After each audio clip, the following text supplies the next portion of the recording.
And now demands for change at a bus stop in San Francisco's West Portal neighborhood 2 days after a 78-year-old woman drove right into a family, killing 3 people. Good evening, everyone.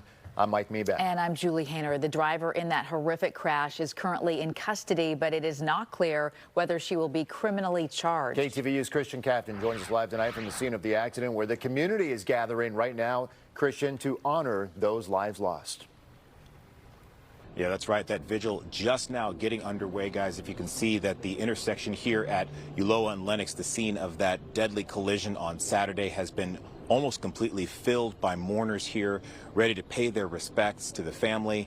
We understand that the mayor may be here. We've seen members of the police brass. As a matter of fact, I see the mayor here now. So a lot of people coming out to express their remorse, express their sorrow, and offer their sympathies to the family following this tragic incident on Saturday. Flowers and candles now lie at the scene of Saturday's deadly collision. An adult male and a young child died at the scene. An adult female died in the hospital Sunday. The sole survivor, a 6-month-old child, still being treated for life-threatening injuries in the hospital. The deadly collision affecting even veteran investigators. This is very difficult for our investigators to deal with that level of trauma. San Francisco police have arrested 78-year-old Mary Fong Lau, saying she was behind the wheel of this white Mercedes SUV when it smashed into a bus shelter, hitting the people inside. Officers have booked her on 3 counts of vehicular manslaughter, reckless driving, and other traffic violations. KTVU spoke briefly with a relative of the driver who told us that they are devastated by this incident and that the driver's adult children flew into the Bay Area after hearing about the crash, and that so far family members have not been able to visit with her in the hospital.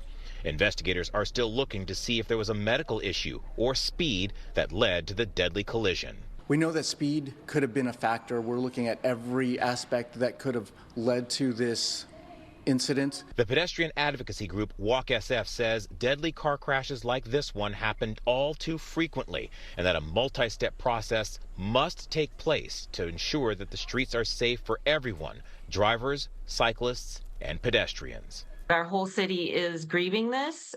I think we should be, and I think part of that is because so many of us are feeling how dangerous our streets are too often, and that feeling of it could have been me, it could have been any of us.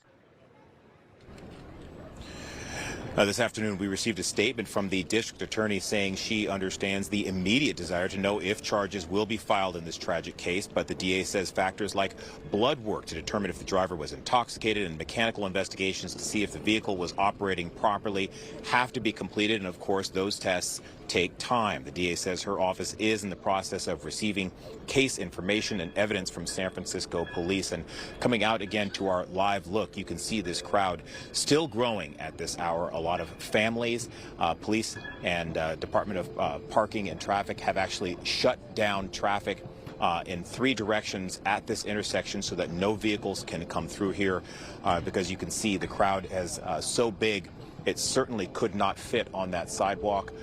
Again, the top brass from the police department here, San Francisco's mayor here, and a large crowd of mourners here to offer their condolences and reflect on this moment in this tragic case with 3 people dead on Saturday, a 6-month-old child still in grave condition in the hospital. For now, we're live here in San Francisco. Christien Kafton, KTVU, Fox 2 News.